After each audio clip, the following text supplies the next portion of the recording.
Y ahora sí, ya nos encontramos grabando. Bienvenidos, bienvenidas sean panas a una transmisión más. El día de hoy vamos a estar comenzando una lectura nueva.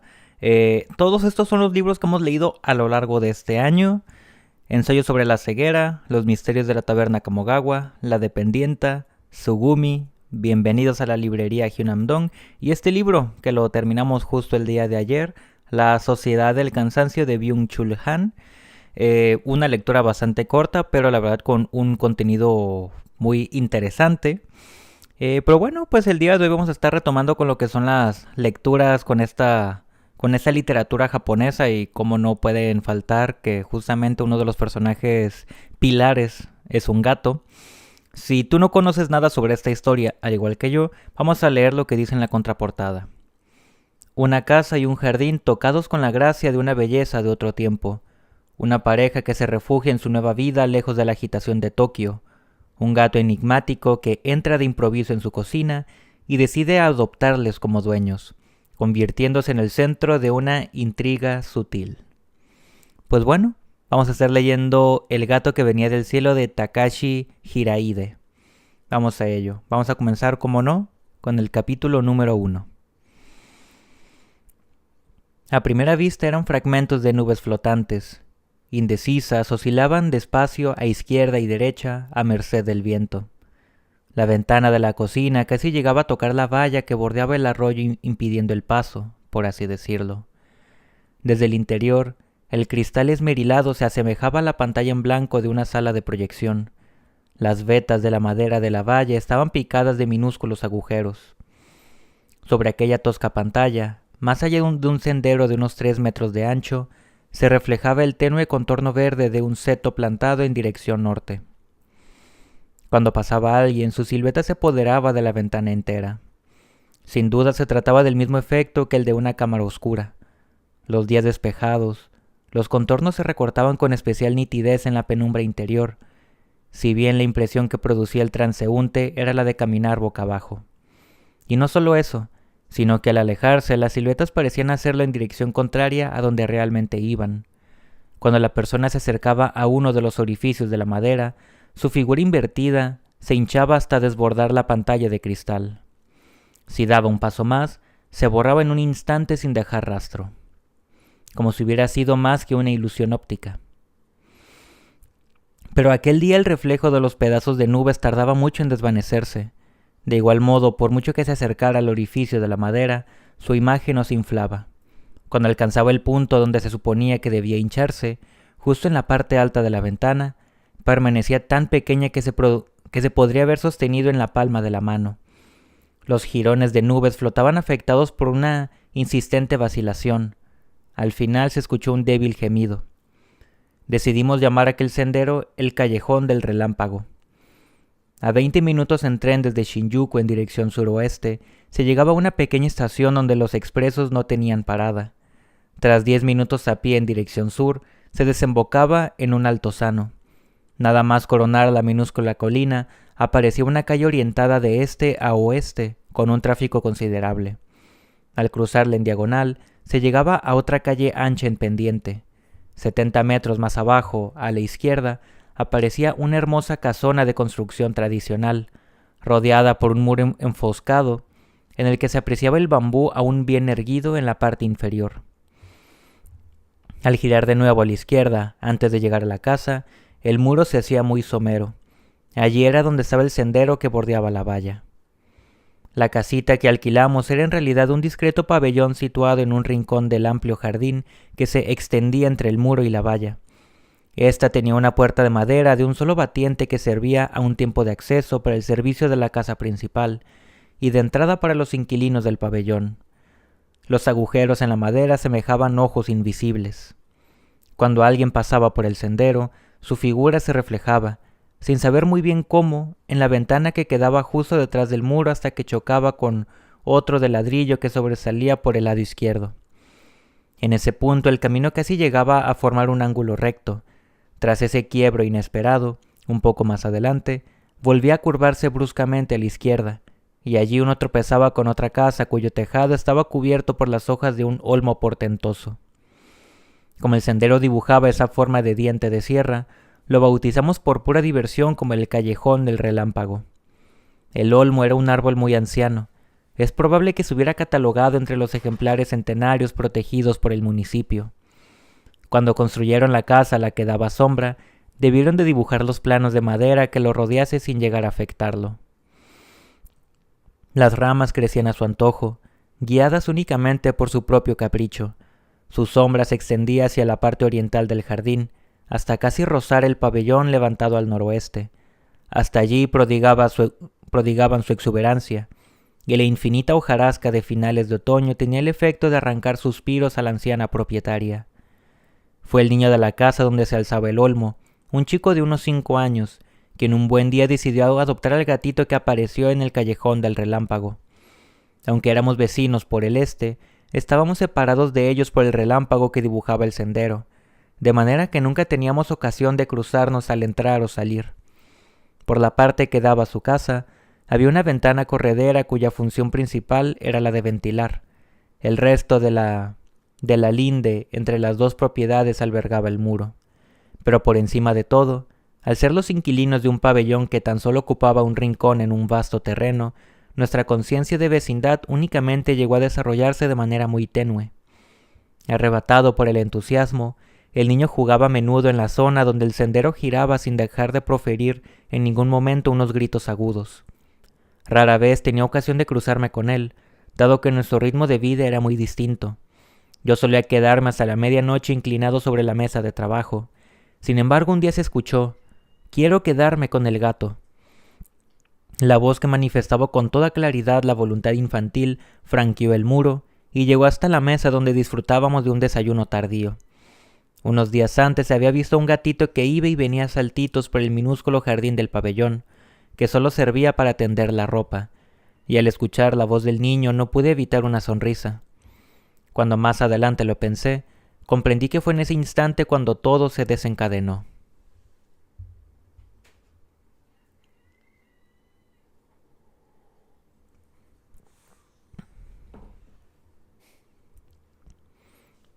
Capítulo 2.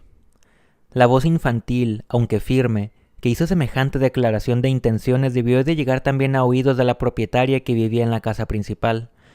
Por alguna razón, aquel atardecer yo escuchaba claramente el rumor de las conversaciones, y por eso pude oír la que tuvo lugar frente a la puerta de la casa de la vecina. ¿Van a tener un gato? La voz de la anciana sonaba inquisitiva. «Es un auténtico fastidio», sentenció. Los gatos entraban y salían al jardín por todos los flancos, lo estropeaban, hacían crujir el tejado. A veces incluso dejaban huellas de barro en el tatami del salón. Sin embargo, la abuela lo dijo en el mismo tono en el que solía expresar sus demás quejas. La mujer joven que vivía en la casa de al lado hablaba con una voz distinguida, llena de reserva. Al escucharla uno podía llegar a pensar que iba a someterse a los 80 años que tenía enfrente, pero no se dejaba acobardar. Más bien parecía evocar la imagen del niño implorando desesperadamente, y fue la anciana quien finalmente se doblegó. Recordé que 2 años antes, cuando firmamos el contrato de alquiler, me llamó la atención una de las cláusulas que prohibía expresamente tener niños y animales. Como ya habíamos traspasado el umbral de los 35, ninguno de los dos deseábamos tener hijos, y en lo que se refería a animales domésticos, no sentíamos especial predilección por los gatos. Los dos trabajábamos, así que la posibilidad de tener un perro no llegó siquiera a plantearse nunca. El nuestro era, por tanto, el perfil ideal de inquilino que la anciana deseaba para su pabellón. Algunos de nuestros amigos íntimos adoraban a los gatos, y la ternura que derrochaban con sus animales en ocasiones me resultaba ridícula. Fui testigo de escenas en las que se entregaban en cuerpo y alma, sin sentir por ello la más mínima vergüenza, indiferentes a todo juicio externo. Bien pensado, no se trataba de que a nosotros no nos gustasen los gatos, simplemente nos sentíamos muy alejados de los que se declaraban enamorados de ellos. Una razón determinante, supongo, era quizá que no teníamos trato directo con ninguno en nuestro día a día. De niño tuve un perro. Siempre he pensado que las relaciones que se establecen con los perros están exentas de sentimentalismo, que la atención que une a través de la correa al que obedece con el que hace obedecer constituye un vínculo puro y simple. Debía de tener más o menos la misma edad que el chico de los vecinos. Vivíamos en una casita pegada a otras, todas iguales, con un cierto aire de Nagaya, construidas, al parecer, como alojamiento para funcionarios. Fue allí donde nos robaron el cachorro que acabábamos de adoptar. Ocurrió una tarde de sábado o de domingo.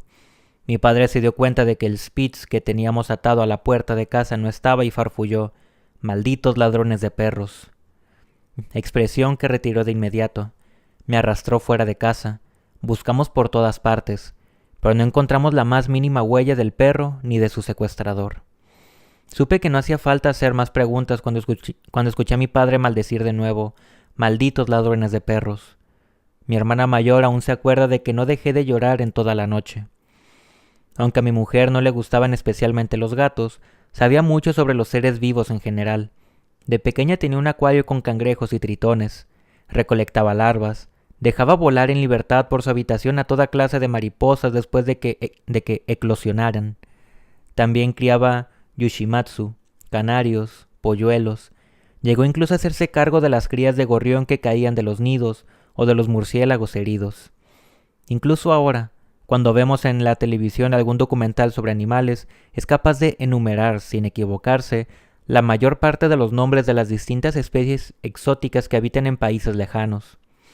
Por eso cuando digo que ni a mi mujer ni a mí nos gustan especialmente los gatos, esa declaración tiene un sentido del todo distinto en su caso, en la medida en que desde siempre ella ha mantenido una mirada atenta y cómplice hacia los animales, al contrario de lo que me sucede a mí, que solo soy capaz, por así decirlo, de distinguir entre un perro y un gato. Después de que los vecinos lo adoptasen, el gatito empezó a hacer frecuentes apariciones en el jardín al son del cascabel que colgaba de su collar rojo. La valla que nos separaba de la casa principal era tan endeble que, en realidad, parecía no existir división alguna. Los árboles, los montículos artificiales, el estanque, los parterres de flores que iluminaban de color el inmenso y majestuoso jardín principal debían de resultar irresistibles a ojos del gato. Se aventuraba siempre desde el minúsculo jardín del pabellón hasta el enorme espacio que se abría ante él. Cuando la puerta no estaba cerrada, tenía la costumbre de echar un vistazo dentro de nuestra casa. Al poco rato volvía a salir por donde había venido sin mostrar la más mínima señal de sentirse cohibido por la presencia de seres humanos. No obstante, y era ese un rasgo propio de su carácter, nos observaba con gran recelo, tranquilo, con la cola erguida, sin atreverse a entrar del todo. Un simple ademán de tenderle los brazos y huía a la velocidad del rayo. Si intentábamos retenerle por la fuerza, mordía. Todo aquello sucedía bajo la atenta mirada de la anciana propietaria, y en cuanto nos dábamos cuenta de que nos observaba abandonándonos cualquier tentativa de acercarnos al pequeño animal.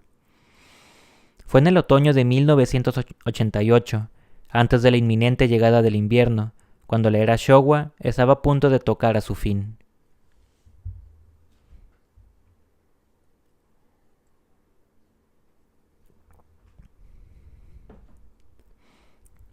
Capítulo 3. Chibi, así se llamaba el gato. Desde la habitación donde estaba tumbado, un día escuché la voz estridente del niño: «¡Chibi!». El ruido de los pasos del muchacho al trotar, acompañados del ligero tintineo de un cascabel, me hicieron comprender. Chibi era una maravilla. Tenía el pelaje blanco salpicado de manchas redondas de un gris ligeramente matizado de marrón claro, muy frecuente en Japón. Era delgado, esbelto, realmente pequeño. Lo que le diferenciaba de otros gatos era precisamente su extrema delgadez, tan frágil que enseguida quedaba al descubierto la inquietud de sus orejas puntiagudas. Al margen de esa peculiaridad, pronto tuvimos claro que no era de los que suelen restregarse contra las piernas de la gente. En un principio atribuí su renuencia a mi poca familiaridad con los felinos, pero estaba equivocado. Una chiquilla se agachó para observarla en una ocasión en el callejón del Relámpago, y Chibi no trató de huir, pero en cuanto quise acercarse a él, le esquivó con una rapidez cortante. En su rechazo noté un destello, pálido, frío. Debo añadir que maullaba en muy raras ocasiones. Cuando aparecía por el callejón, a veces creía escuchar débiles gemidos que nunca llegaron a componer un maullido completo. Es probable que no quisiera acostumbrarnos al sonido de su voz. La atención que dedicaba a las cosas cambiaba con una rapidez sorprendente, rasgos de su carácter que no perdió cuando se hizo más grande. No sé si se debía al hecho de jugar solo la mayor parte del tiempo en el inmenso jardín, pero lo cierto es que reaccionaba con una vivacidad fuera de lo común cuando veía insectos o reptiles. Incluso llegué a creer que era sensible a las invisibles metamorfosis del viento y de la luz. Aunque es frecuente observar esos movimientos en los gatos, las reacciones de Chibi eran excepcionalmente agudas. «Por algo es el gato del callejón del relámpago», dijo mi mujer, admirada en una ocasión en la que Chibi pasaba por delante de ella. De tanto jugar con el niño, se convirtió en un maestro en el arte de la pelota. El chico tenía una de caucho del tamaño de un puño. Hipnotizado por su rítmico rebotar, poco a poco me entraron ganas a mí también de salir a jugar a nuestro jardincillo. Después de barajar distintas opciones, un buen día me hice una pelota de ping-pong que encontré olvidado en el fondo de un cajón. La boté sobre el enlosado de cemento que había bajo el nureen. Chibi se aplastó contra el suelo sin perderla de vista un solo momento. Al fin, a fuerza de permanecer concentrado en esa postura, la tensión alcanzó su paroxismo. Juntó sus 4 patas, reculó ligeramente y se agazapó formando un ovillo. De un salto febril sin rozar el suelo, se abalanzó sobre la pequeña pelota blanca. Después de hacerla ir y venir muchas veces con sus patas delanteras, la deslizó entre mis piernas. Su humor caprichoso se hizo evidente incluso en mitad de ese ejercicio increíblemente sutil y técnico. Abandonó la pelota sin más, y antes de que pudiera darme cuenta había vuelto a adoptar la posición de ángulo recto. Un instante después golpeó con su diminuto puño la cabeza de un sapo que trataba de camuflarse tras una piedra. Sin apenas transición se lanzó al lado opuesto, metió sus patas delanteras entre la hierba, se revolcó, expuso al sol su vientre blanco, me miró y se alejó con pequeñas ondulaciones. Sin dedicarme más atención, de un salto vertical atrapó la manga de una prenda, tendida en la cuerda de la ropa, y se esfumó por la puerta de madera en dirección al jardín grande. Algunos de mis amigos enamorados de los gatos afirman que estos únicamente se divierten con la pelota cuando son cachorros. Sin embargo, comprobé por mí mismo que no solo siguió jugando con ella, sino que sus progresos eran vertiginosos. Chibi tenía otra peculiaridad. Era, por usar los términos de la propietaria de la casa, un gato con muy buena facha, que aquella anciana que había hostigado a una buena cantidad de felinos a lo largo de su vida, hiciera ese comentario, significaba que era un juicio objetivo. Como dice una fotógrafa profesional, los enamorados de los gatos consideran que el suyo es la maravilla entre las maravillas, como si estuvieran ciegos ante todos los demás. Ella también los adora, pero consciente de ese defecto, solo hace fotos a los que nadie quiere, a los errantes, a los que carecen de encanto. El gran aficionado a la pelota empezó a convidarnos de vez en cuando a jugar con él. Entraba en nuestra habitación, nos lanzaba una mirada penetrante y nos incitaba a seguirle. Si no le hacíamos caso, reiteraba su invitación 2 o 3 veces, sin un solo maullido, hasta obtener satisfacción. Mi mujer solía dejar lo que tuviera entre manos y divertida se calzaba las sandalias para salir al jardín. Después de jugar hasta el agotamiento, Chibi adquirió la costumbre de volver a entrar en el pabellón para descansar un rato. La primera vez que durmió con nosotros, tumbado en el sofá como una perla, con la cola que parecía dibujar una coma, la casa entera se inundó de una profunda alegría, una de esas escenas solo alcanzables en los sueños. Para escapar del escrutinio de la abuela, Chibi se refugiaba en nuestra casa. Por mi parte, empecé a comprender la psicología de los enamorados de los gatos. Por mucho que me fijase en los que salían en la tele, por mucho que hojeara calendarios o revistas, no encontraba uno solo que superase a Chibi en finura. No obstante, y a pesar de que la convicción de que se trataba de un gato excepcional se apoderó de nosotros, no nos pertenecía. Escuchaba el tintineo de su cascabel. Un instante después aparecía. Dejé de llamarlo por su nombre. A partir de cierto momento se convirtió en Clin Clin. A veces, sin saber muy bien por qué, cuando me dominaba el ansia por verle, era ese el nombre que se me venía a los labios. ¿No viene Clin Clin? Me preguntaba en ocasiones mi mujer. Poco después escuchaba el sonido del cascabel. Ahí está. En cuanto aparecía a la altura del segundo quiebro del callejón del relámpago, mi mujer se alborozaba. Chibi salía de la casa de al lado, cruzaba el muro que marcaba el límite entre los dos terrenos, bordeaba el pabellón y se acercaba hasta la galería que daba al jardín. Apoyaba sus patas delanteras en el marco de la ventana, que desde fuera quedaba a la altura de las rodillas. Estiraba el cuello y echaba un vistazo al interior. El invierno llegó. Poco a poco Chibi empezó a formar parte de nuestra rutina diaria, de igual manera que una pequeña corriente de agua brotaba de un manantial, empapaba el suelo y perfilaba una inclinación imperceptible en el terreno. Sin embargo, eso que llamamos destino guiaba ya ese flujo que acompasaba nuestro tiempo.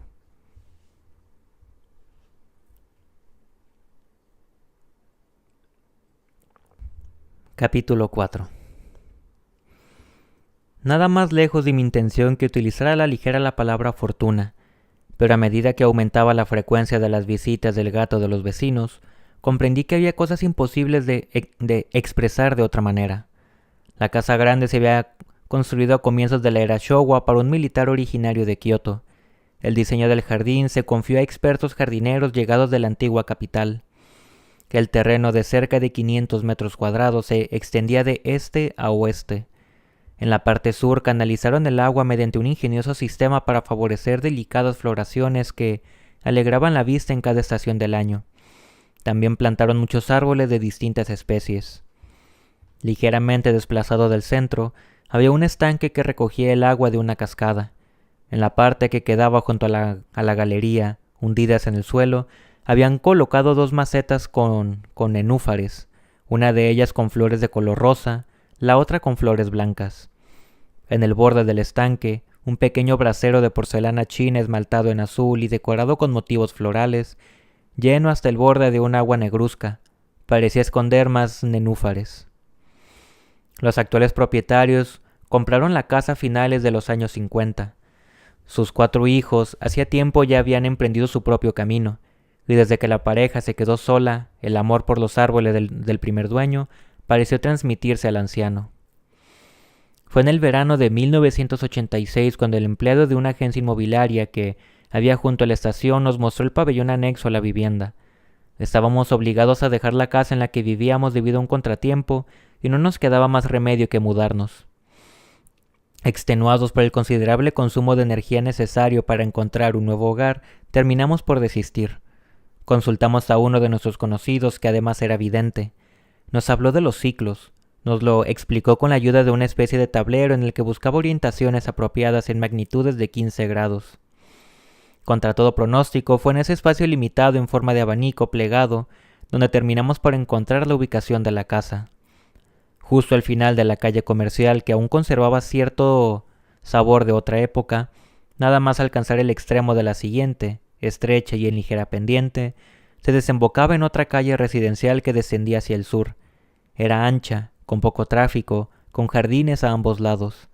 Cada uno de ellos ostentaba su propio arte en la disposición de árboles y flores, proponiendo estampas de lo más variadas. Una atmósfera, en fin, apacible y serena. Me embargó la profunda calma de aquel lugar. Experimenté una misteriosa paz, como si una mano familiar me acariciase el pecho a la altura del corazón. Me dio la impresión de que era un barrio donde vivían muchas personas mayores. El hombre de la inmobiliaria nos enseñó una casa antigua situada a la izquierda, cuya puerta de entrada estaba cubierta por el tejado, que a su vez quedaba disimulado por las ramas de un pino. La mitad inferior del muro que la rodeaba estaba revestida con varas de bambú. Continuamos por el pequeño callejón que se bifurcaba justo delante de la casa. Maquiavelo, según dicen, tenía la siguiente idea del destino. La fortuna dominaba más de la mitad de la vida humana, y la otra mitad, o más bien lo que quedaba de ella, trataba de hacerle frente con lo que él denominaba virtud. Para él la fortuna eran los trazos realizados por una diosa caprichosa de humor cambiante, como un río de desbordamientos imprevisibles. Miembro del gobierno de la República de Florencia, Maquiavelo ha pasado a la posteridad como un pensador político de consumado pragmatismo, pero no deberíamos olvidar que también fue un poeta dotado con un lenguaje exuberante, autor de numerosas fábulas y cuentos. En sus textos, a través de formas de expresión de lo más diversas, el término fortuna o el de virtud, que no se podría definir sin la ayuda de 20 palabras o más: coraje, virtud moral, genio, habilidad, valentía, perseverancia, ímpetu, e incluso el de necesidad, es decir, obligación o desesperanza, transmiten al lector una grandeza muy particular. Virtud di necesita, según Maquiavelo, esto es, mostrar coraje en situaciones complicadas. Es con lo único que podemos oponernos al destino. Cuentan que cuando asociaba la idea del destino a un río, era el Arno el que tenía en mente, pues a menudo anegaba la ciudad. Al margen de sus responsabilidades como secretario oficial del gobierno, se esforzó en colaborar con Leonardo da Vinci, al que había nombrado arquitecto militar, para llevar a cabo un gigantesco proyecto que pretendía cambiar el curso natural del río. Sin embargo, el plan, elaborado hace 500 años, fue rechazado por un destino que tenía dos caras, la de los incendios naturales y la de los provocados por la mano del hombre, a saber, las guerras. Al leer sus obras, sobre todo El Príncipe, de entre todas las metáforas que utiliza a propósito de la fortuna, la que aparece en el capítulo 25, la extensa reflexión sobre la imprevisibilidad de los desbordamientos de los ríos, me parece particularmente penetrante. Sin duda, la amargura que dictó esas frases venían de una experiencia personal, de un fracaso sufrido en carne propia. Y cita: yo la suelo comparar a uno de esos ríos torrenciales que cuando se enfurecen, inundan los campos, tiran abajo árboles y edificios, quitan terreno de esta parte y lo ponen en aquella otra. Los hombres huyen ante él, todos ceden a ese ímpetu sin poder plantarle resistencia alguna. Termina cita. Para los seres vivos, sin embargo, dar media vuelta en determinado punto del camino, deslizarse hacia un interior a través del intersticio de una puerta, ¿no es acaso un gesto espontáneo? ¿Un gesto de la misma naturaleza que el que hace brotar un arroyo? Algo que se repite de sol a sol hasta formar una corriente que un día desembocará en un río más caudaloso. ¿No se podría interpretar también en ese sentido el pensamiento fundamental de Maquiavelo, no el del autor de tratados políticos, sino el de los cuentos y fábulas?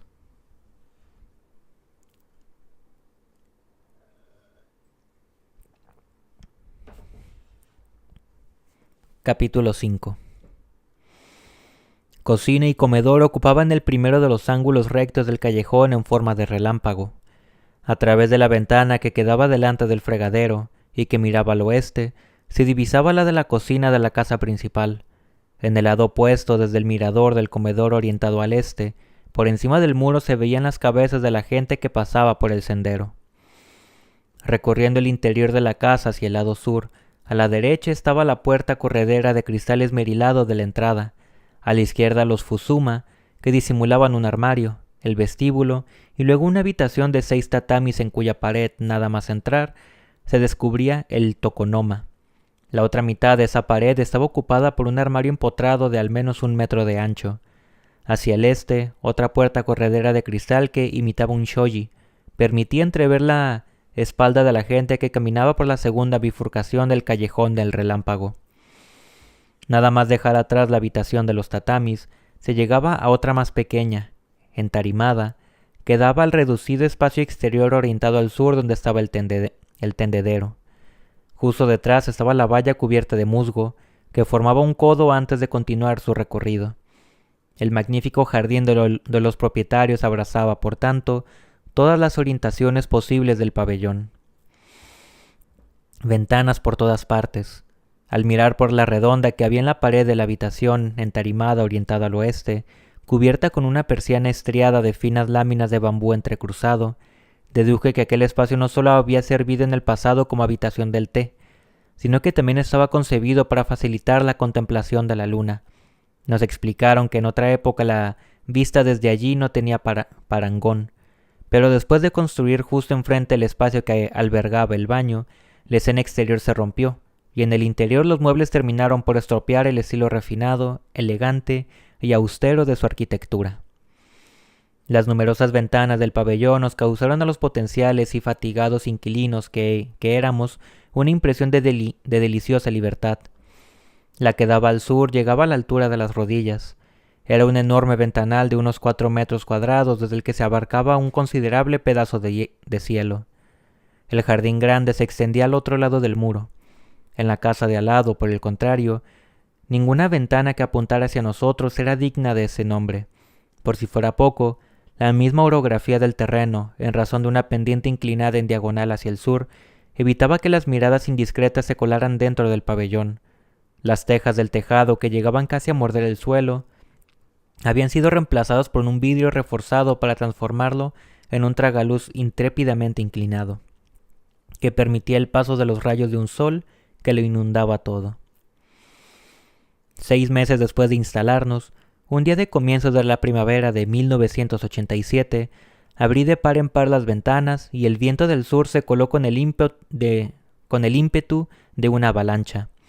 No solo la ventana de encima del fregadero, sino las puertas acristaladas de las habitaciones, el mirador del comedor, las ventanas del baño. Todas ellas las abrí una tras otra hasta que el interior de la casa se inundó con el rugido de una tormenta, transformándose en una caverna donde el viento ululaba a su antojo. Estupefacto, impotente ante la furia del viento, miré hacia el tendedero. Por encima las nubes se deslizaban a una velocidad de vértigo. 2 ramas cubiertas de muérdago en forma de brazos entrecruzados se habían partido y desplomado en el suelo. Levanté la vista un poco más hasta que pude atisbar el olmo de la casa vecina. El pabellón, el tronco, las ramas, todo confundido en un ulular sin tregua, en un torbellino que parecía querer lavar la cara del mundo. El tragaluz difuminaba los rayos de sol, que aparecían y desaparecían en breves intervalos. Los pétalos de las flores de ciruelo se mezclaban con el viento. Las hojas de papel volaban sobre la mesa, se dispersaban por el suelo, como si ensayasen una coreografía dotada de voluntad propia. Nuestras cosas terminaron por encontrar su sitio. El paso de las estaciones se hacía evidente en todo el jardín. Pensé de nuevo que la decisión de instalarnos aquí había sido un acierto. A la parte de la habitación entarimada orientada al sur la llamaban el techo abuhardillado. Se referían con ello a una forma concreta de construcción en la que el alero exterior parece proyectarse hacia el interior, dejando a la vista vigas y crucetas. El vidrio semiopaco del tragaluz tenía una persiana de bambú trenzado. Solía tumbarme justo debajo sobre una estera de juncos que cubría el entarimado, apoyado en el codo, sujetándome la cabeza con la mano a modo de almohada. Desde allí acechaba las sutiles metamorfosis de la luz. Un día empezó a caer la lluvia de primavera. Observé la atropellada carrera de las gotas sobre el cristal como harían sobre una placa de laboratorio. Desde mi posición apreciaba las variaciones en su grosor. Intuía detrás de ellas el movimiento de las nubes, el torbellino de las hojas. Una silueta parduzca de caminar indolente que correspondía con toda seguridad a un merodeador que salía y entraba a su antojo de nuestro terreno. Mostró tan solo su largo vientre laminado. Un poco más tarde, un pájaro se posó sobre el tejadillo de cristal y dejó impresa la huella rosada de sus patas. Empezó a resbalar y, al sentir el peligro, saltó sin perder un segundo hacia el enrejado. Como el cristal era medio opaco, no pude distinguir de qué especie se trataba. En el esfuerzo siempre propuesto que me suponía decidirme a dejar mi empleo en una editorial, transcurrieron 2 o 3 años. Cuando iba a la ciudad con el pretexto de que formaba parte de los compromisos sociales de mi trabajo, bebía hasta no ser capaz de controlarme. Los fines de semana los dedicaba a jugar al béisbol como un loco, malgastando a voluntad un tiempo precioso que debería haber consagrado a la escritura. A fuerza de dejar pasar los días, mi oficio de editor, que consistía en sostener y mejorar la escritura de los demás, empezó a carecer de sentido. Un buen día, a causa de la fatiga producida por un entrenamiento demasiado intenso, me salieron unas ampollas en el antebrazo derecho. Más tarde se reprodujeron en el hombro derecho y se extendieron hasta la nuca.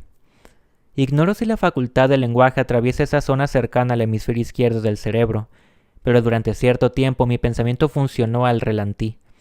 Tenía la impresión de que las palabras ni siquiera se tomaban la molestia de formarse. Un virus había acabado la mitad derecha de mis miembros superiores, sostenidos por nervios muy debilitados. Tenía lo que se conoce como un herpes. A pesar del mes de tratamiento, nunca llegué a saber a ciencia cierta si esa mutación en mi cuerpo volvería o no a atacarme. Era la ocasión y la excusa perfecta para dejar el trabajo. Sin embargo, sin la certeza de lograr salir adelante por mis propios medios, no siendo capaz de reconquistar o encontrar la energía suficiente para decidirme a cortar, dejé pasar el tiempo entre la lasitud y el hastío. Una vez recuperado el equilibrio, gracias a la mudanza a nuestro nuevo hogar, me pareció intuir un propósito renovado para los años que estaban por venir. Me acerqué a mi mujer, que estaba en la cocina. «¿Por qué no vamos a tomar un café?», le propuse. «Me das miedo». Su precaución significaba que desde hacía tiempo sabía lo que le iba a decir. Yo había calculado el dinero con el que podía contar gracias a varios encargos y a mis derechos de autor. Sobre la mesa de un café, en la calle comercial de la estación, desplegué una tabla en la que estaban marcadas por meses las previsiones de entrada de dinero. El trabajo de mi mujer, contratada también por una editorial, consistía en releer pruebas, verificar datos y su proveniencia, corregir faltas de ortografía, rehacer frases mal construidas si era necesario. Después de sumar sus ingresos anuales a los míos, llegamos a la conclusión de que podíamos trabajar juntos en casa. Quedó demostrado que estábamos en condiciones de subsistir por nuestros propios medios durante al menos 1 año y medio. Sin embargo, éramos plenamente conscientes de que transcurrido ese plazo nada nos ofrecía una garantía. Se lo propuse convencido de que no podía dejar espacio para el más mínimo titubeo. Puse todo mi entusiasmo en defender las bondades de la nueva vida que se abría ante nosotros. Mi mujer no disimuló sus temores, pero consciente del considerable esfuerzo de voluntad que suponía para su marido dejar el trabajo, ella, que había sido testigo del largo periodo de tribulaciones que había precedido a la decisión, no fue capaz de objetar nada. De vuelta a casa cenamos algo y nos sentamos de nuevo a la mesa de trabajo, situada frente a la ventana orientada al sur. Cada cual por su lado se concentró en lo suyo, en ese oficio sin brillo de lo más fastidioso. Cuando me quise dar cuenta, la noche estaba ya muy avanzada. Mi mujer levantó la vista un momento y sin moverse del sitio emitió una ligera exclamación. La luna llena fluía como un río caudaloso teñido de blanco, colmando con toda su enormidad los 4 metros cuadrados de cristal atravesado en damero por finísimos hilos de metal. Capítulo 6. Algunos escritores y el tiempo que trabajé a su lado me enseñaron que no había nada como una vida de libertad. Fue una certeza nacida al cabo de los largos años que viví en contacto con ellos. No soy capaz de descifrar, sin embargo, el misterioso transcurrir de las cosas que me empujó a dejar de buen grado un trabajo que me había permitido colaborar, aunque el poder del que disponía fuera ínfimo, en una actividad de creación de primer nivel. Unido a ellos por el respeto que me inspiraban, pero sin olvidar mantener la distancia imprescindible para evitar colocarlos en un pedestal, asistí a los inicios de la carrera de algunos hombres de letras. Tenía 35 años, y antes de entrar definitivamente en la edad adulta tuve que cumplir con las formalidades de mi dimisión. Dejé la editorial en el verano de 1987. Al fin era libre. Sucedió, sin embargo, que en el mes de enero del año siguiente me golpeó la brutal noticia de que uno de mis amigos íntimos, al que llevaba un tiempo sin ver, estaba a punto de morir. Y era mayor que yo. Compañero de bebida, de béisbol y por encima de todo, un poeta admirable. Como pocos entre la gente de mi generación. Casado, padre de 2 hijos, se había comprado una casa en las afueras, en Saitama. A partir de cierto momento me di cuenta de que siempre encontraba pretextos para declinar mis invitaciones a jugar al béisbol. Dejé de proponérselo y terminamos por alejarnos. Después de una intensa vida laboral en una editorial de Tokio, trabajo que a menudo le obligaba a volver a casa en el último tren de la noche, le descubrieron un cáncer de intestino y le sometieron a una larga operación en la primavera de 1986. Los médicos le dijeron lo mismo que al resto de sus amigos, que se trataba de una obstrucción intestinal. Hombre del país de nieve, tenía un carácter fuerte, y nada más salir del hospital retomó su trabajo, aunque supe que cuando hacía transbordo, bajaba y subía las escaleras de las estaciones despacio, apoyándose en los pasamanos. Prácticamente no había publicado nada. Los seres nobles no pretenden apartar a los demás para abrir su propio camino. Y era además un tiempo en el que el río al que llamamos época, aceleró su curso y dejó a un lado a las personas íntegras. Sin más demora fui a verle. Le encontré en la cama, convaleciente, silencioso, puro, como una fiera agotada. Sonrió penosamente con su cara hinchada. En el pasillo del hospital el doctor me explicó que apenas le quedaban 2 semanas de vida. Pensé, date cuenta de que te están matando. Y sentí que veía claramente aquello que se lo iba a llevar. Sin embargo, se produjo un cambio inesperado en su estado. Las células cancerígenas empezaron a destruirse de forma natural y a evacuarse en la orina. Parecía que por el momento, y estaba milagrosamente salvado. El efecto de los potentes analgésicos provocó que recuperase la magia en su forma de hablar, como en la época en la que nos emborrachábamos juntos, y que conversase animado con todos los que iban a verle. Había dejado mi trabajo y el tiempo me pertenecía. Durante 4 meses acudí regularmente a aquel hospital situado en las afueras como si fuera a pasar un rato en el bar de la esquina. A lo largo de ese tiempo, y corrigió los poemas que su entorno había reunido con vistas a la publicación de una antología. Incluso releyó las pruebas. Después del trabajo de puesta a punto, logró, bien que mal, escribir otros 4 poemarios antes de apagarse del todo a finales del mes de mayo de 1988. Fue muy cruel que tuviese que morir cuando apenas había superado la treintena. Me doy cuenta ahora, pero aquel fue un tiempo en el que jugamos inconscientes en la cresta de una ola entre la salud y lo irreparable. El descubrimiento de la existencia de una cámara oscura en la casa tuvo lugar cuando aún estábamos consternados por la inesperada noticia de la enfermedad de I. A primera hora de la tarde mi mujer me llamó desde la cocina. Fui a ver, pero no estaba allí. En realidad su voz llegaba desde la bifurcación del callejón del relámpago. «Mira bien, ahí, en la ventana de la cocina». En un rincón de la cocina que solo servía para permitir la apertura de la puerta del baño, la penumbra se apoderaba de la ventana, que se extendía como una pantalla panorámica. Era la única en toda la casa orientada al norte, por eso siempre permanecía cerrada. En mitad del cristal esmerilado se reflejaban los contornos de la valla. Era la primera vez que me fijaba en aquellas tenues líneas verdes. En ese momento escuché el ruido de unos pasos que se acercaban despacio por la derecha. Mi mujer apareció sin embargo por la izquierda, como si caminase de puntillas, retrato de cuerpo entero al natural. Mientras la observaba, su imagen se desvaneció por el lado opuesto al del ruido de sus pasos. Abrí la ventana. Había un agujero en una de las vetas de la madera de apenas el diámetro de una moneda. Al acercar el ojo, contemplé el verdor lujuriante del sendero que quedaba detrás. La luz se reflejaba verticalmente en el orificio. Le pedí a mi mujer que se acercara y se alejara. No me cansaba de jugar con aquella ilusión óptica provocada por la luz. Le pedí que entrase para ocupar su lugar en el sendero. Al final nos sentamos en el suelo de la cocina a la espera de que pasara alguien. Aquella casa en la que el viento campaba a sus anchas, en la que una cámara oscura reflejaba solo lo imprescindible, me aportaba paz.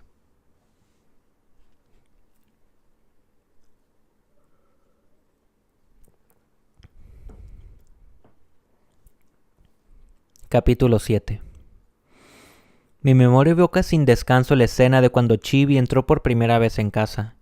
A mediados de septiembre, el estado de salud del emperador que había escupido sangre empeoró bruscamente. El otoño de 1988 estaba muy avanzado, y todo el mundo sentía el luto en el alma. Delante del jardincillo de nuestra casa, separado del principal tan solo por una pequeña valla, había una base de cemento, construida para colocar una lavadora. Un mediodía resplandeciente se acercó. No sé exactamente en qué momento se coló por el minúsculo espacio que había quedado abierto en la puerta corredera, y sus 4 deslumbrantes patas blancas se posaron sin vacilar sobre el cañizo del suelo inundado de sol, exhibiendo una curiosidad digna de los de su especie que emanaba de todo su cuerpo. Oteó tranquilamente el modesto interior de la casa.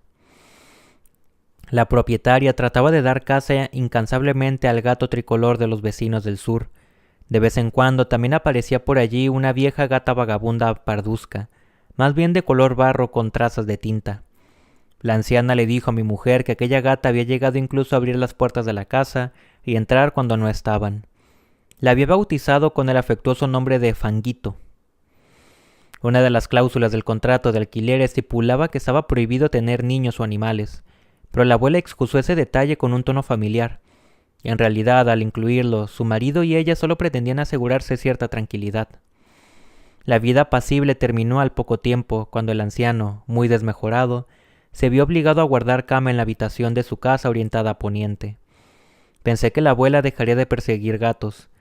De todas maneras, poco podía hacer, dado el tamaño del jardín y la altura del muro perimetral. A partir de ese momento, los gatos asiduos se entregaron más que nunca a sus juegos. a sus gestos caprichosos, con el corazón desbocado de alegría. Ahora que Chibi le había tomado el gusto al pabellón, abrimos para él una pequeña gatera en el intersticio de una puerta, y así como quien no quiere la cosa, se acostumbró a entrar por allí. No hacía travesuras, se contentaba con inspeccionar todos los rincones. No era extraño descubrir la blancura deslumbrante de su pelo, salpicado de manchas grises, mezclada con los objetos de la habitación. Como ya he mencionado, Chibi no maullaba, tampoco se dejaba agarrar en brazos. Si intentábamos levantarlo del suelo, soltaba un ligero grito, tan débil que en realidad dudábamos haber escuchado algo. Mostraba los dientes y escapaba de las manos que lo retenían. Y en mi caso, víctima propiciatoria de sus mordiscos, me convertí también en el objeto de las burlas de mi mujer. Se mofaba de un marido incauto que una y otra vez lograba que le mordieran. Ni siquiera voy a intentar agarrarlo en brazos. Hay que dejarlo enteramente libre, decía ella. Chibi no se dejaba ni siquiera acariciar. Iba y venía a su antojo por toda la casa y dormía cuando le placía. Entre el final de 1988 y principios del año siguiente, consagré todo mi tiempo a 2 obras que debía terminar. La noche del 31 de diciembre fui a tocar la campana a un viejo templo del barrio. Mi primera salida del año fue al santuario situado al otro lado de la casa. Después descorrí los faldones del Noren, de un restaurante de soba, que no cerraba en toda la noche. Al margen de ese pequeño ritual permanecí anclado a mi escritorio sin notar siquiera la transición entre un año y otro, sin disfrutar de la indolencia del día de Año Nuevo. El trabajo apremiante transformó la dulzura de la casa en un ambiente severo. Me sumergí en un estado de urgencia y la fatiga se espesó a mi alrededor hasta que se apoderó de mí. Sin embargo, a través del ventanal que tenía frente a la mesa, vi una silueta blanca que me observaba con sus 2 patas delanteras sobre el alféizar y las traseras apoyadas en el Nure-en, donde se aupaba para curiosear. Abrí la ventana y dejé pasar al visitante que el alba del invierno me había enviado. En ese momento, de un solo golpe, todo regresó a la vida. Era nuestro primer huésped del día de Año Nuevo, nuestro rey ya particular, un visitante que curiosamente entraba por la ventana y no pronunciaba las cortesías habituales, aunque sus 2 patas apoyadas con sumo cuidado, la una junto a la otra, parecían formar el gesto de un saludo. Fue así como empezó el año. El 7 de enero la noticia de la muerte del emperador recorrió el país. Casi simultáneamente concluí mis 2 trabajos pendientes. Ambos trataban sobre béisbol.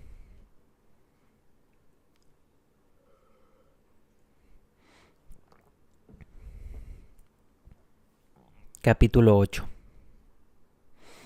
Acondicioné la gatera para que ningún gato que no fuera Chibi pudiera pasar. En la parte baja de la ventana orientada al sur había una abertura en el cristal esmerilado de unos 40 centímetros de alto que antiguamente se utilizaba para tirar directamente el polvo al exterior sin necesidad de abrir la ventana.